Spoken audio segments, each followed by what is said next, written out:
And we want to talk about halftime shows in a pandemic and the payoff for doing this. I think I read from your research that just putting this show on still costs about 10 million bucks.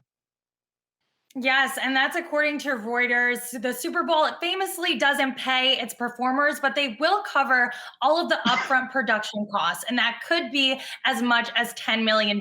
So it's not cheap to put on a Super Bowl performance, but it's probably one of the most beloved aspects of a Super Bowl. Even if you're not a fan of either team that's competing, even if you're not a sports aficionado, chances are you are going and watching this halftime performance. But it is going to look a lot different this year amid the coronavirus pandemic. For the first time in the show's 55-year history, the performance will not be in the middle of the field. This year, they're actually setting up the stage in the fan stadium. One, because not a lot of fans are going to be there. And two, this limits the exposure for players and coaches that are on the field. This year, we do have The Weeknd performing. He's a bit dark, avant-garde, very campy type of vibe. So I think it's going to be a really great show. He's very theatrical. In addition to those reported $10 million costs, The Weeknd actually said to Billboard that he is going to be putting in $7 million additional dollars of his own money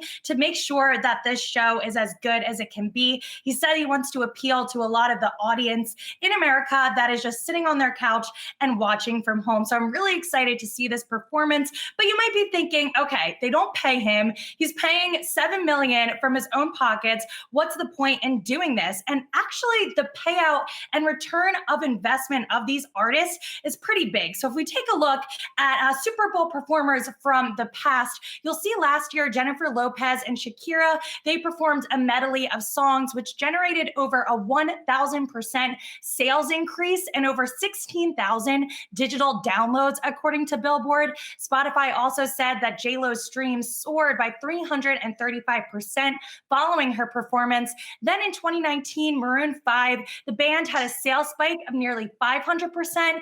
Justin Timberlake, his same-day music sales soared 534%. And then 2017, Lady Gaga, very similar to Shakira and J-Lo, her digital catalog sales increased over 1,000% on the day of the game, and she sold roughly 150,000 more albums and songs. So really, this is worth it for these artists.